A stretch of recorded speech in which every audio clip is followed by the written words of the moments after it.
Hello friends, तर बघा लाडकी बहीण योजनेमध्ये झाला खूप मोठा बदल। तर इलेक्शनमध्ये आता तुम्हाला पैसे मिळणार आहे की नाही, तर हा इशू भरपूर लोकांना येतोय। तर हा इशू आणि हा डाऊट्स कसा क्लिअर करायचा तो आजच्या व्हिडिओमध्ये आपण बघणार आहे। तर व्हिडिओला एंडपर्यंत बघणे गरजेचे आहे आणि डेली अपडेट्स 9834 या चॅनलला सबस्क्राईब करून बेल नोटिफिकेशनला प्रेस करणे गरजेचे आहे। तरच तुमच्याकडे हर एक व्हिडिओची नोटिफिकेशन अशीच येत राहील। तर करूया व्हिडिओला स्टार्ट। तर बघू शकता मित्रांनो, लाडकी बहीण योजना महत्त्वाचा बदल। या महिला ठरल्या अपात्र। तर बघूया कोणत्या महिला अपात्र ठरलेल्या। तर बघा, लाडकी बहीण योजना स्टेटस चेक 2024। लाडकी बहीण योजना स्टेटस चेक 2024। लाडकी बहीण योजना ही शासनामार्फत सुरू करण्यात आलेली महिलांकरिता एक अत्यंत महत्त्वपूर्ण आणि नाविन्यपूर्ण योजना असून या योजनेची अंमलबजावणी ही 17 ऑक्टोबर 2024 या रोजी झालेली असून आतापर्यंत मात्र महिलांना या योजनेच्या अंतर्गत 5 हप्त्याचा लाभ देण्यात आला आहे। परंतु आता तुम्हाला हप्ता मिळणार का, तर त्याची संपूर्ण माहिती ही आपण आजच्या व्हिडिओमध्ये बघणार आहे। तर व्हिडिओला एंडपर्यंत बघणे गरजेचे आहे आणि चॅनलला सबस्क्राईब करणे गरजेचे आहे। तरच तुमच्याकडे हर एक व्हिडिओची नोटिफिकेशन येत राहील। तर बघा,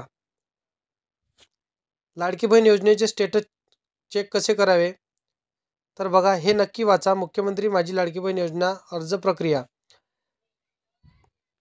लाडकी बहीण योजना स्टेटस चेक या योजनेचे अंतर्गत आपल्याला पैसे मिळाले नसतील तर आपण खालील माहितीचा वापर करू शकता। या पद्धतीने प्रोसेस करून स्वतः आपल्या अर्जाची स्थिती तपासू शकता। तर खाली दिलेली माहिती व्यवस्थितरित्या वाचून अर्जाची स्थिती तपासा। लाडकी बहीण योजना अंतर्गत आपण अर्ज केला असेल आणि अद्यापही तुम्हाला या योजनेचा लाभ मिळाला नसेल तर तुम्हाला सर्वप्रथम शासनाच्या अधिकृत वेबसाईटवरती यावे लागेल। वेबसाईटची लिंक खाली दिलेली आहे, त्याला क्लिक करून तुम्ही या योजनेच्या पोर्टलवरती येऊ शकता। तर बघू शकता इथे लिंक दिलेली आहे, ते लिंक मी तुम्हाला डिस्क्रिप्शनमध्ये देऊन देईल।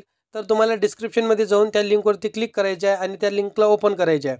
ओपन केल्यानंतर बघा, वरील लिंकवरती आल्यानंतर समोरासमोर एक खाली दिलेल्या प्रमाणे पेज ओपन होईल, त्यामध्ये अर्जदार लॉग इन हे चेक ऑप्शन दिसेल, त्याला क्लिक करा। तर बघू शकता असा ऑप्शन तुम्हाला पाहायला मिळणार आहे। तर बघू शकता तुम्ही लॉग इन, तर असा इंटरफेस तुम्हाला पाहायला मिळणार आहे। तर बघा, यूजर लॉग इन या पर्यायावरती आपल्याला क्लिक करायचं आहे। तर बघा, मोबाईल नंबर आणि पासवर्ड विचारला जाईल, तर तुम्हाला मोबाईल नंबर आणि पासवर्ड विचारला जाईल। तर बघा समोरची प्रक्रिया, आपण अर्ज करत असताना दिलेला पासवर्ड आणि मोबाईलद्वारे अर्जदार लॉग इन करून घ्या। लाडकी बहीण योजना स्टेटस चेक, तर बघा सांगितल्याप्रमाणे तुम्हाला करायचे आहे आणि व्हिडिओला परिपूर्ण फॉलो करायचे आहे। तर बघू शकता ॲप्लिकेशन मेड, तर यावरती तुम्हाला क्लिक करायचं आहे। त्यानंतर बघा, लॉग इन झाल्यानंतर समोरासमोर खालील दाखविलेल्या प्रमाणे पेज ओपन होईल, त्यामध्ये ॲप्लिकेशन मेड या नावाचे एक ऑप्शन दिलेले आहेत, त्याला सिलेक्ट करून घ्या, हे नक्की वाचा। तर बघा, त्या ऑप्शनला सिलेक्ट केल्यानंतर या ऑप्शनवरती आपल्याला समोरासमोर दिलेल्या नंबरवरून आपण जेवढे अर्ज दाखल केले असतील त्या सर्वांची माहिती खाली दिसेल।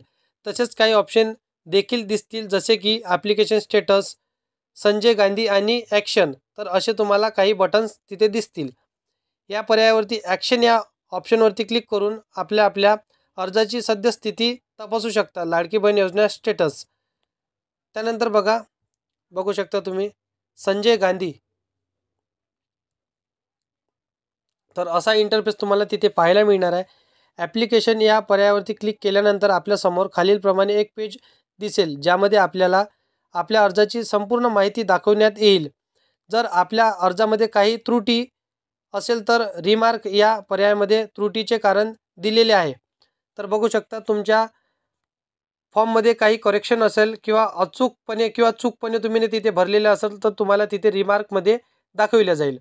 जर आपल्या अर्जामध्ये काही त्रुटी असेल तर आपण ते दुरुस्त करून घ्यावे, जेणेकरून आपल्याला या योजनेचा लाभ होईल। तर बघा, रिमार्क ऑप्शनमध्ये तुम्हाला तिथे रिझन दाखवल्या जाईल जर तुमच्या अर्जामध्ये त्रुटी असेल तर. जर आपल्या अर्जामध्ये काही त्रुटी नसेल तर खालीलप्रमाणे आपल्याला अर्जाची स्थिती पाहू शकता, ज्यामध्ये तुम्हाला आत्तापर्यंत मिळालेली योजनेची रक्कम तसेच कोणत्या खात्यामध्ये तुम्हाला या योजनेचा लाभ देण्यात आला आहे अशा सर्व प्रश्नाबाबत व्यवस्थितरित्या माहिती देण्यात आलेली आहे. तर बघू शकता इथे अमाऊंटसुद्धा तुम्हाला दाखवल्या गेले आहे. तर असा इंटरफेस तुम्हाला पाहायला मिळणार आहे. त्यानंतर बघा कोणत्या महिला ठरल्या अपात्र. तर हा खूप महत्त्वपूर्ण टॉपिक आहे. तर बघा ह्या योजनेचे अशा महिलांनी देखील अर्ज केलेले आहेत ज्यांना संजय गांधी या योजनेचे अंतर्गत पहिल्यापासूनच लाभ घेतात आणि तरी देखील या योजनेमध्ये आपला अर्ज दाखल करून या योजनेअंतर्गत देखील लाभ घेतला आहे. अशा महिलांचे अर्ज या योजनेने अंतर्गत अपात्र केलेले आहेत. तर संजय गांधी योजनाचा ज्या महिला लाभ घेत असेल त्यांचे फॉर्म इथे रिजेक्ट करण्यात आलेले आहे. तर बघू शकता संजय गांधी निराधार योजना चालू असताना ज्या लाडक्या बहीण योजनेचा फॉर्म भरले होते त्यास यसचे ऑप्शन आले आहे व अशा महिलांना आता सर्व पैसे शासनास परत करावे लागतील. तर बघू शकता असाच नवनवीन योजनेबद्दल अधिक माहितीकरिता या चॅनलला सबस्क्राईब करणे गरजेचे. तर बघू शकता तुम्ही अशीच नवीन व्हिडिओ बघण्याकरिता आणि संपूर्ण आणि नॉलेजेबल टॉपिक बघण्याकरिता डेली अपडेट्स 9834 या चॅनलला सबस्क्राईब करून बेल नोटिफिकेशनला प्रेस करणे गरजेचे आहे. तरच तुमच्याकडे हर एक व्हिडिओची नोटिफिकेशन येत राहील. तर येऊया आपण नेक्स्ट व्हिडिओमध्ये.